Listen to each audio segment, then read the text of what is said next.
नमस्कार मित्रांनो, आज मी आलोय पुण्यातील पिंपरी येथे, जिथे एका उद्योजकानं मेड इन इंडियाचा ध्यास घेत भारतीय वस्त्रोद्योगात स्वतःची वेगळी ओळख निर्माण केली आहे. ही आहे स्काय मेड इन इंडियाची प्रेरणादायी यशोगाथा. 2015 मध्ये आदिनाथ शिंगाडे यांनी एक स्वप्न पाहिलं, भारतातच दर्जेदार शर्ट्स तयार करून स्वतःचा ब्रँड उभा करण्याचं. शर्ट तयार करण्याची प्रक्रिया देखील खूप रंजक आहे. सर्वप्रथम उच्च दर्जाचं फॅब्रिक निवडलं जातं, त्यानंतर कम्प्युटराइज्ड पॅटर्न नुसार कापड कटिंग केलं जातं. यानंतर कॉलर, स्लीव्ह, पॉकेट आणि इतर भागांचे शिवणकाम केलं जातं. बटन फिटिंग, फिनिशिंग आणि क्वालिटी चेकिंग नंतर शर्ट प्रेस करून पॅकिंगसाठी तयार केला जातो.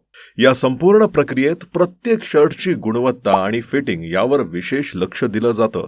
आज स्काय मध्ये तयार होणारे शर्ट्स गुणवत्ता, आकर्षक डिझाईन आणि आरामदायी फिटिंगसाठी ओळखले जातात. एका उद्योजकाच्या मेहनतीतून उभा राहिलेला हा उद्योग आज मेक इन इंडियाला बळ देत भारतीय वस्त्रोद्योगाची ताकद जगासमोर दाखवत आहे. जर तुम्हालाही होलसेल भावात शर्ट घ्यायचे असतील, कपडा व्यवसाय सुरू करायचा असेल, तर स्काय मेक इन इंडियाला एकदा नक्की भेट द्या.